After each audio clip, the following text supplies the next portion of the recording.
네, 여러분 반갑습니다. 반갑습니다. 환경 전 시간에 이어서 77페이지 제 위에서부터 하겠습니다. 이제 오욕은 모든 공덕을 장애하는 것이다. 그대는 항상 진실하고 청정한 보살행을 구하라. 오욕은 안니비설신 5가지를 추구하는 거죠. 그래서 탐하는 거예요. 집착으로 탐해서 진치까지가 일어나는 거예요. 집착으로. 근데 그러니까 그것이 공덕을 장애하죠. 공덕은 죄를 녹이는 건데 그 공덕을 장애한다는 거예요. 그대는 항상 진실하고 청정한 보살행을 구하라. 보살행을 구한다는 것은 내 안에 이제 불성을 만나서 미혹한 중생을 향한 그 미혹을 깨뜨려주기 위한 무주상 보시행을 실천적으로 가는 거를 이제 보살행이라 하는 거예요. 모든 세계의 중생 가운데 성문의 길을 바라고 구하는 자는 적으며 연각을 구하고자 하는 자는 보다 적으며 대승을 구하고자 하는 자는 더욱 적습니다. 그렇죠. 우리가 이제 공부가 천상 위에가 성문연각이죠. 성문연각 다음에 이제 그게 아란이에요. 그러니까 아란 지위에 들어가면 우리가 보살도에 진입을 하게 돼요. 그러니까 아란과를 공부해야지만 보살의 세계에 들어가고 불보살님들은 부처님 세계를 이렇게 다 가늠해요. 그러니까 부처로서 중생 구제를 하는 거를 이제 보살행위라 하는데 모든 부처님들은 보살행을 하시죠. 그래서 대승을 구하는 자는 더욱 적습니다. 그러니까 깨달음에 자기 불성을 만나서 그 깨달음의 무주상 보시를 실천적으로 하는 사람들이 적을 수밖에 없는 거죠. 그러나 대승을 구하는 것은 또 쉬우나 대승의 법을 믿는 것은 어렵습니다. 대승을 구하는 것은 쉬우나 대승의 법을 믿는 것은 어렵다. 이 말은 우리가 이제 대승은 위로는 부처를 구하고 아래는 중생 구제를 하겠다. 수행을 그렇게 갖고 가는 게 대승도예요. 그렇게 그 길을 들어서는 자는 많은데 법을 믿는 것은 어렵다. 거기까지 도달해서 실체를 깨달아서 그 무주상 모시가 실천적으로 드러나서 그 길을 가는 것이 어렵다는 거예요. 하물며 이 법을 잘 수지하고 바르게 기억하며 가르침 그대로 행하고 진실을 이해하는 것은 더욱 어렵습니다. 왜냐하면 가보지 않은 세계니까 내가 직접 가보지 않은 세계니까 말로서 듣고 이해를 하기는 어렵다는 거죠. 그래서 삼천대천 세계를 머리에 이고 일곱 사이를 움직이지 않는 상태로 있는 것은 그다지 어렵지 않은 일입니다. 그러나 대승의 법을 믿는 것은 오히려 어려운 일입니다. 우리가 이제 개심종에서 우리가 공부를 해서 부처님의 진리를 다 알고 나면 내가 부처가 되어서 부처가 되는 자리에서 공부가 끝나는 줄 아는 거예요. 미혹하니까. 그런데 이제 다시 중생을 구하고자 다시 중생계에 뛰어들어서 미혹한 중생을 구제하기 위해서 끝없이 지옥이 빌 때까지 이렇게 다시 중생세계에 든다는 그것을 믿기가 어려운 거예요. 그래서 이제 여기 보면 삼천대천 세계를 머리에 이고 일곱 사이를 움직이지 않는 상태로 있는 것은 그다지 어렵지 않다. 사실은 어려운 거죠. 우리가 중생의 생각으로 헤아려보면. 그런데 대승의 법을 믿는 것은 오히려 어려운 일이다. 그러니까 통팔식을 끊어서 자기 안에 불성을 만나면 본래 내 안에 불성이 부처가 있다 하니까 그러면 성자로서 영혼이 안락한 그 세계의 영혼이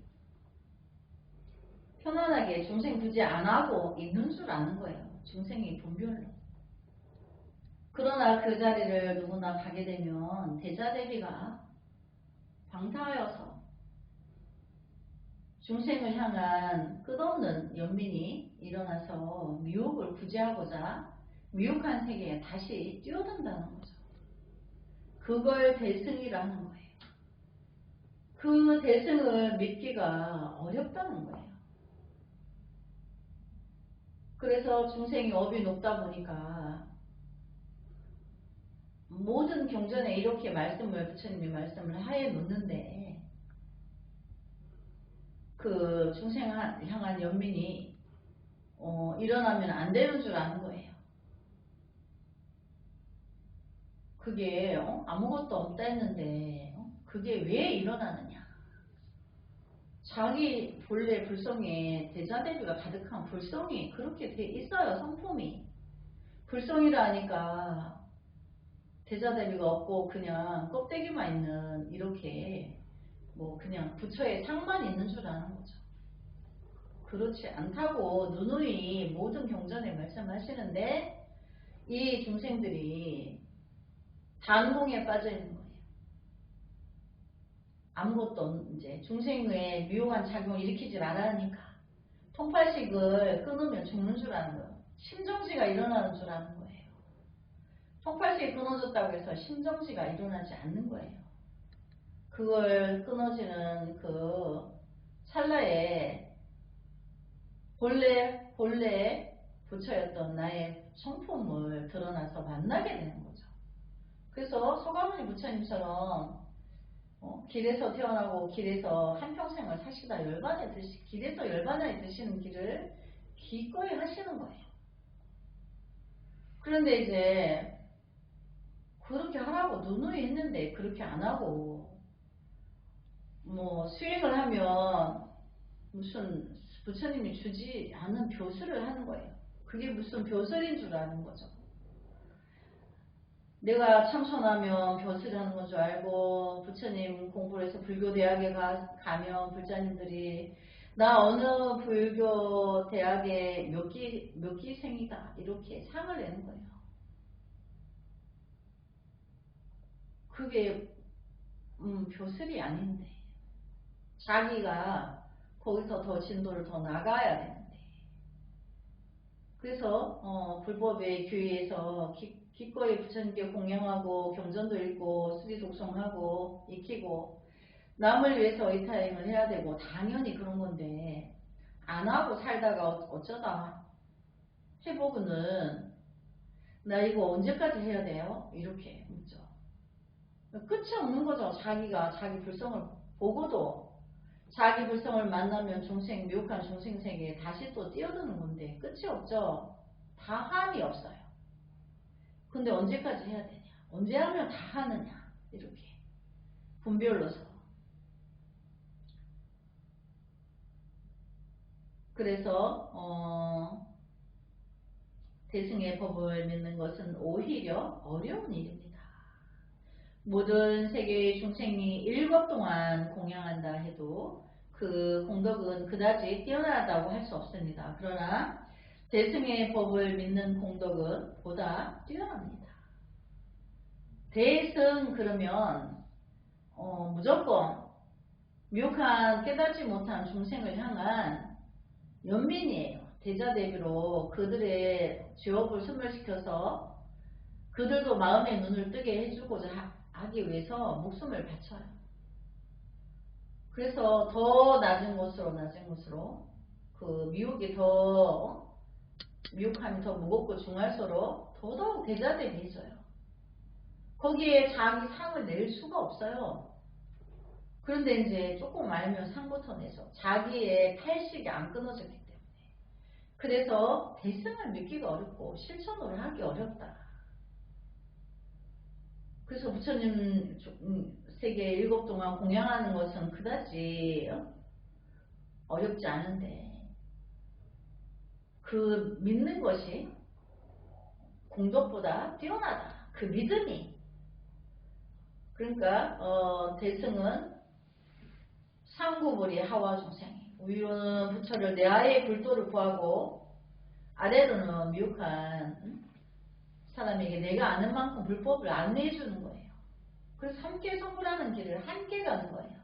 내가 내 안에 불성을 만나서 내가 또 삼매와 지견을 닦아서 나의 그 공부를 완성을 했어요. 그렇다고 해서 그 사람이 미혹한 사람과 자기를 이렇게 차별을 해가지고 자기가 더 위를 세우느냐 하면 그렇지 않다는 거죠. 그럴수록 더더욱 미혹함을 구하기 위해서 자기가 뛰어든다는 거죠. 믿기 때문에 그것이 더 뛰어나다. 믿는 것이 내가 아직 그렇게 가야 된다는 걸 믿는 믿음이 실제로 그 행을 하는 것보다 더 뛰어나다. 공덕행을 하는 것보다 뛰어나다. 그 말이에요. 그러니까 스님이 항상 그러죠. 불법은 마음먹기 달렸다. 마음으로 가는 거다. 어떤 마음을 먹느냐가 이미 천리만리를 인지에 들어왔어도 그 마음에 따라서 천리만리를 내가 공부를 그렇게 진도를 나갈 수 있는 거죠. 근데 이제 그 바탕은 믿음이 바탕이 되어야 된다는 거죠. 믿을 신근, 그 부처님 세계의 진리를 믿고 본질은 내가 깨닫고 남은 미혹한 사람들을 구해주기 위해서 그 미혹한 세계에 다시 뛰어들어서 성불하지 않는 거예요. 끝없이 놔둬서 함께 성불할 날을 기다리는 거죠. 그래서 대승의 법을 믿는 공덕은 보다 뛰어납니다. 그 대승의 진리를 이제 믿어야 된다는 거죠. 손바닥 안에 10개의 부처님 나라를 갖고 7 사이의 허공에 머무를 수 있다 해도 그것은 그다지 어려운 일이 아닙니다. 그러나 대승법을 믿는 것은 훨씬 어려운 일입니다. 그러니까 이제 중생들은 늘 분별해서 이익 분별, 손익 분별을 늘 생각하고 살아왔죠. 팔식으로. 내가 좋고 나쁜 거 나한테 득이 되고 안 되고 이런 거를 뭐 그 학교에서 안 가르쳤는데 뭐 저절로 잘 알아. 과거로부터 그렇게 습이 되어서 살아왔기 때문에. 그런데 그것이 그렇게 살다가 그거를 버리고 중생을 향한 나를 버리고 중생을 향한 미혹을 구하기 위해서 대승의 길로 가는 그 믿음이 가장 큰 공덕이다. 이 말인 거죠. 여기서 말하는 부처님의 이제 신통이 1000만 가지가 있어도 내가 믿는 것보다 못하다. 이거를 말하는 거죠. 10개의 부처님 나라에 사는 중생에게 7 동안을 공양한다 해도 그 공덕은 그다지 뛰어난 것이라고 할 수 없습니다. 그러나 대승의 법을 믿는 공덕은 보다 뛰어납니다. 하물며 경전을 수지하고 있는 공덕은 더욱더 뛰어날 것입니다. 그러니까 늘 경전을 이제 우리가 사후서원에 법례를 다 끊어오리다, 법문을 다 배우리다, 불도를 다 이루오리다 하죠. 중생을 다 건지오리다 이렇게 4가지. 그럼 법문을 다 배운다면 내가 경전을 다 가지고 있어야 되는 거죠. 교재로. 그래서 부처님의 84,000가지 그 법문을 내가 다 알아야 되는 거예요. 그래서 그것이 이제 그 경전을 수지하고 진이면 다가 아니고 수지한다는 거는 읽고도 읽고 네가 지닌다는 거야, 진리를. 그래서 그 공덕이 뛰어나며 현수보살이 장을 설화에 마쳤을 때 시방의 세계는 6가지로 진동하였다. 모든 악마의 궁전은 흡사 칠흑과 같이 어두웠으나 부처님의 광명은 시방을 두루 비추어 모든 악도를 낱낱이 제거하였다. 이렇게 현수보살이 이제 설법을 마쳤는데 6가지로 진동하고 마구니 이제 악마의 궁전은 흑사 칠흑처럼 어두웠고 부처님의 광명은 그 시방 이제 허공 전체에 두루 비추고 악도를 낱낱이 제거하였다. 시방의 모든 부처님은 모두가 현수보살 앞에 나타나 저마다 오른손을 뻗쳐서 그 머리를 어루만졌다. 그 때문에 보살의 자비는 한량없는 공덕으로 장엄된 빛을 발했다. 모든 열애는 보살의 머리를 어루만진 다음에 칭찬하여 이와 같이 말하였다. 착하고다. 진실한 불자여 그대는 대승의 법을 분명하게 설하여 마치었다. 나는 그대와 함께 마음으로부터 기뻐하리라. 그러니까 부처님들이 칭찬하시는데 마음으로 기뻐하신다. 제9장 불승 수미 정품. 세존께서는 위실력으로서 이 깨달음의 자리를 떠나서 수미산의 정상에 올라 도리천에 있는 제석천으로 향하셨다.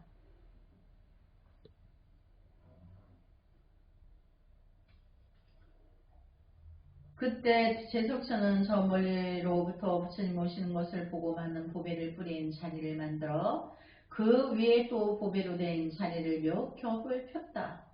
그리고 제석천은 부처님 앞에 합장 예배하고 말했다. 잘 오셨습니다. 세존시여. 아무쪼록 저희들을 불쌍히 여기시어 이 궁전에 머물러 주시옵소서. 제석천왕이 이제 천상에서 서가모니 부처님이 오시니까 이 궁전에 이제 어서 와서 머물러 달라고 청하게 되죠. 세존께서는 이 원을 받아들여 궁전으로 올라왔다.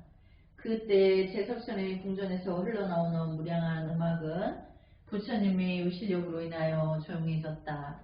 제석천은 과거세에 부처님을 모시고 진리를 지키는 구도자의 고행을 닦던 일을 생각해내고 다음과 같이 말했다.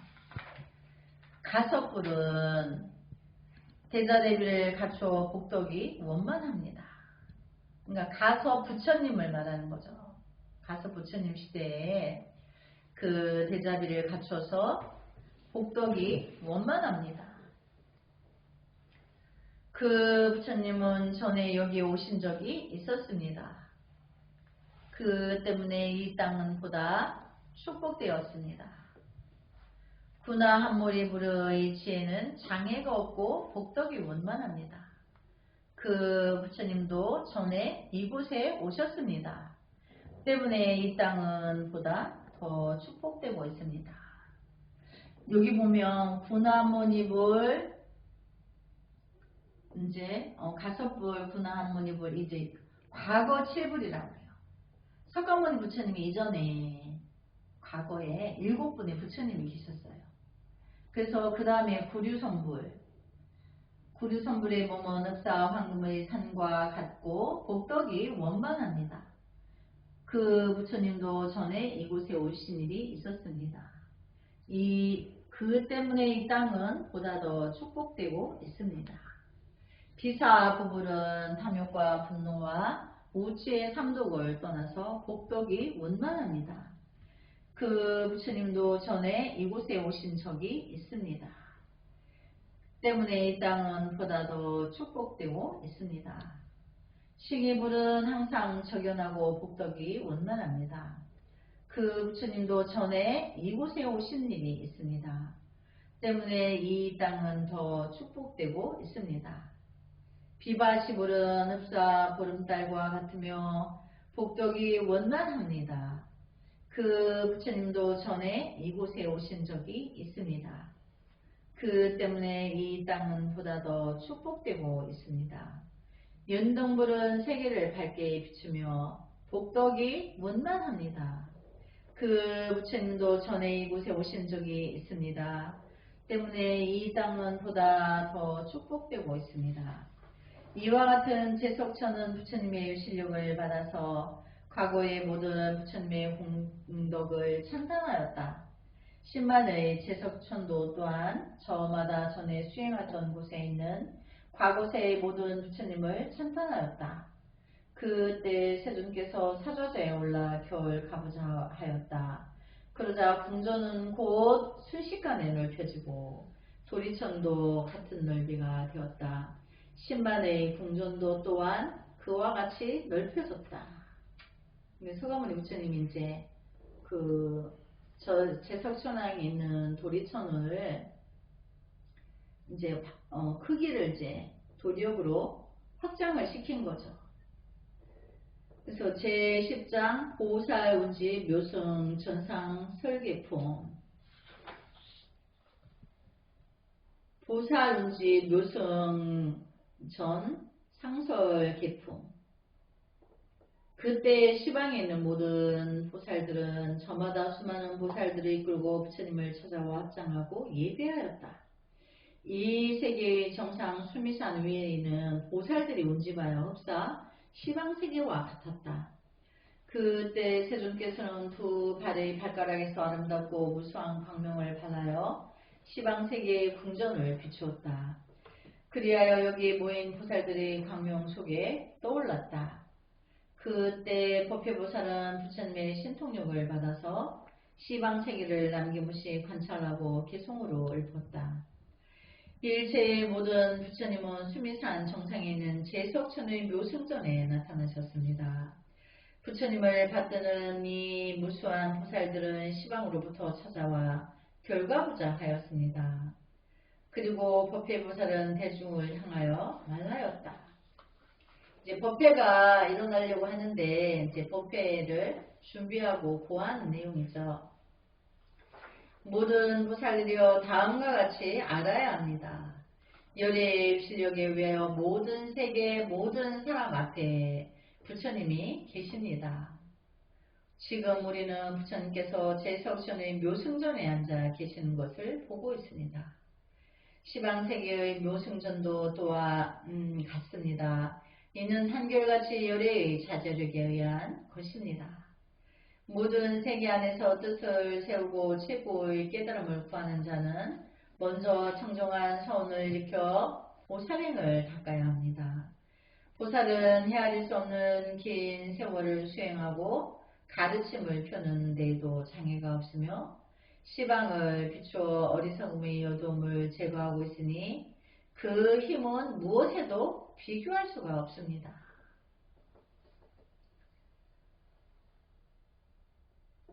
그래서 이제 보살들이 이와 같이 알아야 된다.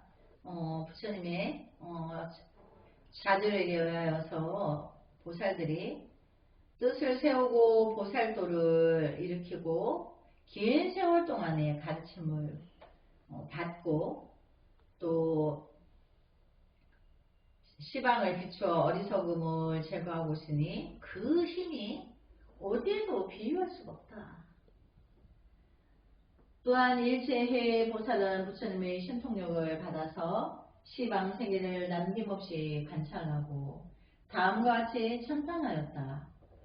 헤아릴 수 없이 긴 세월 동안 항상 부처님을 배울 수 있기를 원하였습니다. 그러나 그 바른 가르침 안에서도 아직도 진실을 볼 수가 없습니다. 망상에 얽매이고 생사에 윤회하며 마음의 눈은 감겨져 부처님을 볼 수가 없습니다. 또 모든 사물을 관찰하지만 아직도 실상을 볼 수 없습니다.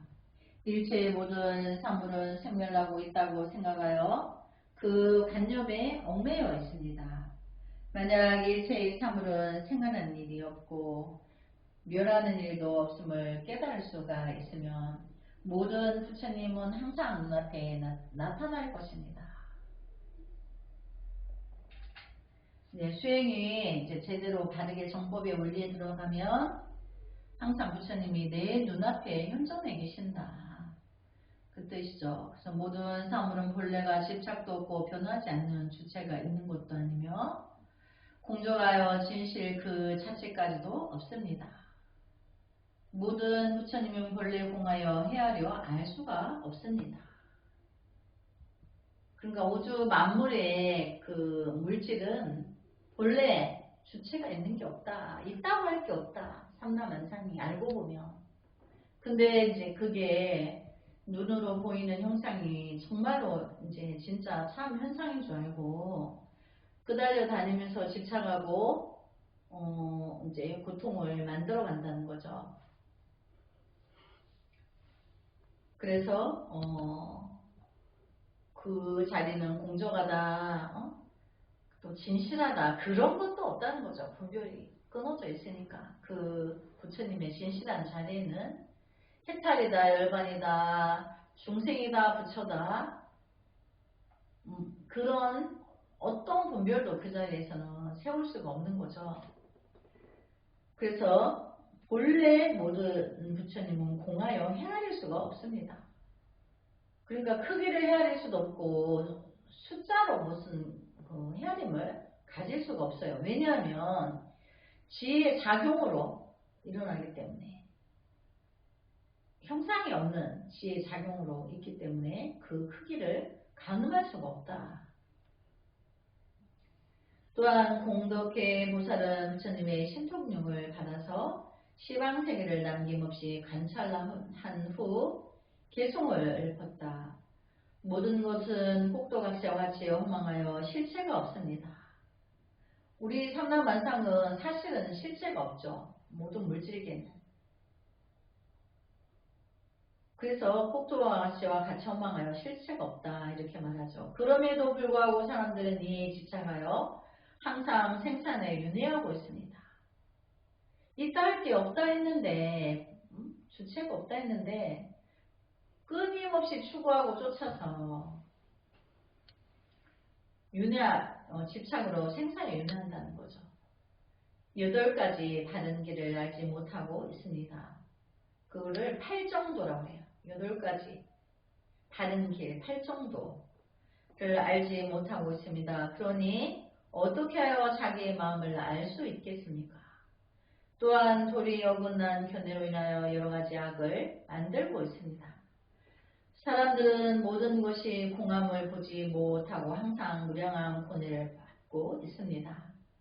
그것은 부처님의 가르침에 대한 청정한 눈을 완성하지 못하고 있기 때문입니다. 만약 일체의 마음을 알고자 하면 먼저 부처님의 가르침에 대한 눈을 구하여야 합니다.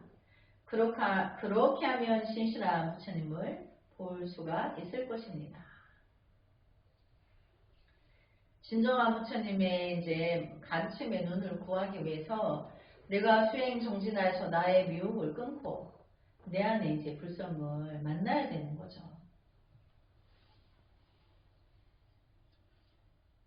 사람들은 모든 것이 공합을 보지 못하고 항상 무량한 고뇌를 받고 있습니다. 그러니까 있다고 착각하는 거죠. 삼라만상이 내 눈으로 보이는 것이 있다고 착각하는 거죠. 착각으로 전도망상을 일으켜서 그래서 무량한 고뇌를 받고 있다. 그것은 부처님 가르침에 대한 청정한 눈을 완성하지 못하고 있기 때문입니다. 그럼 부처님의 가르침에 대해서 내가 110% 완전히 이해하려면 내가 나의 통팔식을 끊어서 내 안의 불성을 만나면 다 내가 이제 적나라하게 다 내가 이해를 하게 돼요. 그래서 청정한 눈을 완성하게 된다는 거죠. 만약 일체의 마음을 알고자 한다면 먼저 부처님의 가르침에 대한 눈을 구하여야 합니다. 그렇게 하면 신실한 부처님을 볼 수가 있을 것입니다.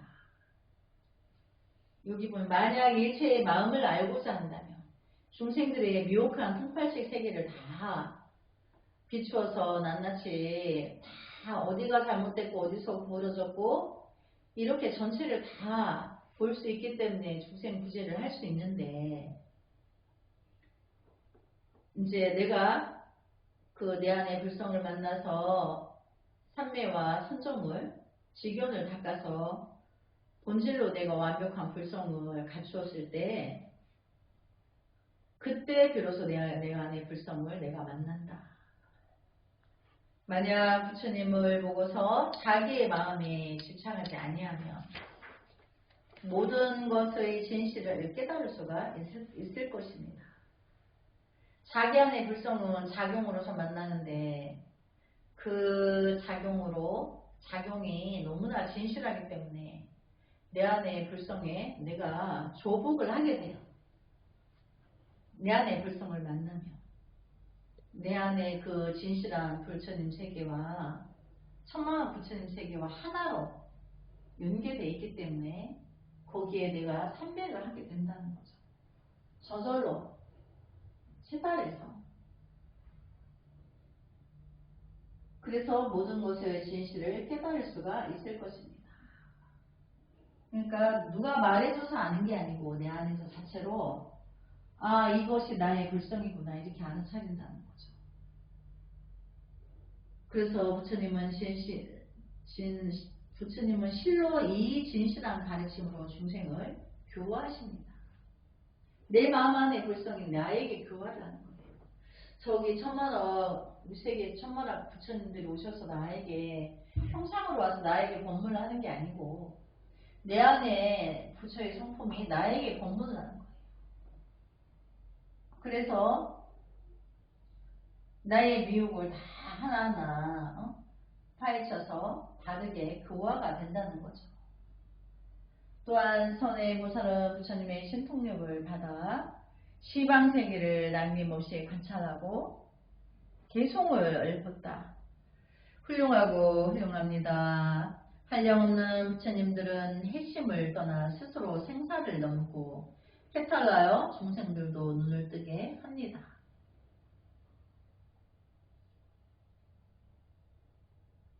그래서 여기 보면 훌륭하고 훌륭합니다. 한량없는 부처님들은 해심을 떠나 해로운 마음, 해로운 생각 이런 거를 떠나고 또 스스로 생사를 넘고 그 생과사를 분별하는 것은 중생이죠.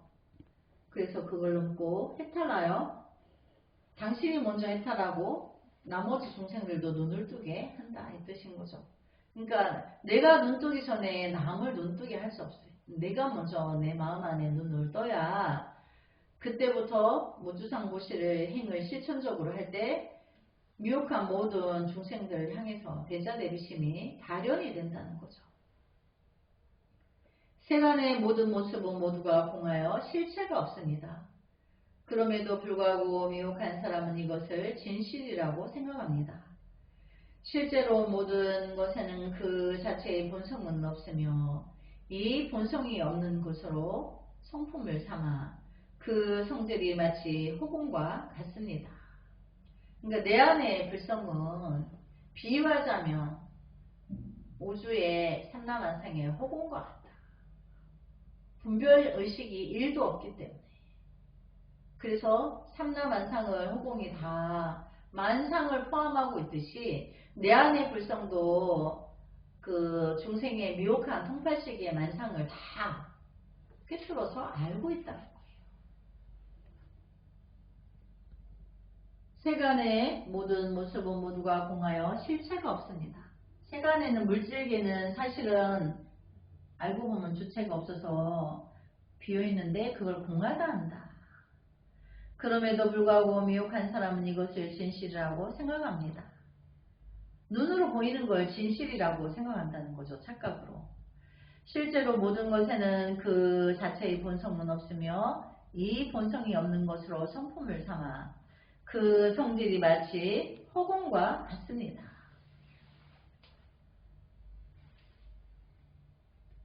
미혹한 사람은 이제 어떤 상을 실제한다고 착각한다는 거죠. 근데 그건 알고 보면 그 모든 물질계도 허공과 같이 비어있다는 거죠. 잠시 인연이 화합하여서 풀과 나무가 성장기가 있어서 성장하지만 그게 한계가 있죠.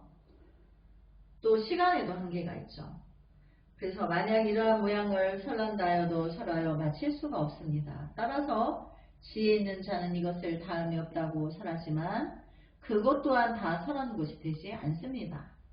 이렇게 모든 것의 본성이 허공과 같아 다음이 없기 때문에 불가사의라고 할 수밖에 없습니다. 우리가 공부하고 깨닫고 모든 진실을 알아가는 과정이 끝이 없어요. 다음이 없다는 거예요. 그래서 다음이 있다라고 하면 그것은 거짓된 것이다. 우리가 부처님 공부를 처음 견성에서부터 죽을 때까지 다 모르고 죽어요. 그러니까 다 알지 못하고 죽는 거죠. 그래서 항상 부활하는 거예요. 공부가 끝이 없으니까. 그래서 다음이 없기 때문에 불가사의하다 한다. 끝이 어딘지 가늠할 수가 없다는 거죠. 또한 신의 보살은 부처님의 신통력을 입어 시방세계를 남김없이 관찰하고 개송을 읊었다. 헤아릴 수 없이 긴 세월 동안 모든 고뇌를 받고 생사 속에 유전하고 있는 것은 부처님의 이름을 듣지 못했기 때문입니다. 이제 중생이 오랜 시간 동안 육도를 윤회한다, 유량한다, 여기서처럼 이제 유전한다. 이것은 통발식이 늘 일어나고 있는 걸 말하는 거예요. 그래서 그것을 벗어나지 못한다. 근데 그것은 부처님의 이름을 듣지 못했기 때문이다. 이렇게 말하는 거죠. 현재의 부처님은 인연에 의해 생긴 것이 아닙니다. 과거 미래의 부처님도 또한 그러합니다. 일체의 모든 것은 차별을 초월한 모습이라고 하는 것이 부처님의 참 성품입니다. 부처님의 우리가 이제 나의 성팔식을 끊으면 불성을 만난다고 하죠. 근데 그 부처의 성품은 어떤 우리가 십이분별에 하는 그런 세계를 초월해서 그 있는 진실한 모습이다. 그 분별로서 있는 게 아니기 때문에 인간의 언어로 표현을 할 수 없었죠. 그러나 거기를 가본 자는 알아요. 안 가본 자는 모르고 지혜의 작용으로서 계신다는 것을 이제 가본 이는 아는 거죠. 근데 아직 안 가봤기 때문에 믿어야 되는 거죠. 참 성품은 이제 인간 세계의 통팔식을 초월해서 있다는 거죠. 만약 이와 같이 모든 것의 깊은 뜻을 관찰하면 무량한 부처님의 영원을 불멸한 진실의 모습 그 자체를 볼 수가 있을 것입니다. 진실을 진실하고 알며 진실하지 않은 것은 진실하지 아니하다고 아는 이것이 최후의 가장 뛰어난 깨달음이며 그것을 부처님이라고 이름하는 것입니다. 그러니까 내 안에 불성을 만나면 미혹을 다 깨뜨려서 알아보고 어디가 잘못됐는지도 다 알고 낱낱이 다 아신다는 거죠. 근데 이제 그래서 진실한 그대로를 다 보고 그것을 이름하여 부처란다는 거죠. 모든 부처님은 이와 같이 닦아지면서도 한 가지 법도 얻지 아니하였습니다. 하나에 의하여 많음을 알고 많음에 의하여 하나를 압니다. 또 모든 것은 의지하는 곳이 없이 다만 인연에 의하여 일어납니다. 활동의 주체도 활동 그 자체도 함께 얻는 바가 없으며 이것을 구하여도 얻을 수는 없습니다. 이 얻을 수 없는 것이야말로 모든 부처님이 의지하는 곳입니다. 왜냐하면 모든 것에는 의지하는 바가 따로 없고 깨달은 이에게는 집착이 없기 때문입니다.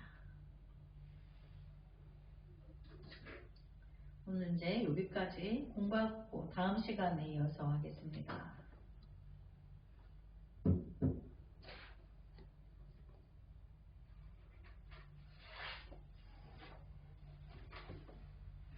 나무 소가모니불 성불하지 않겠습니다.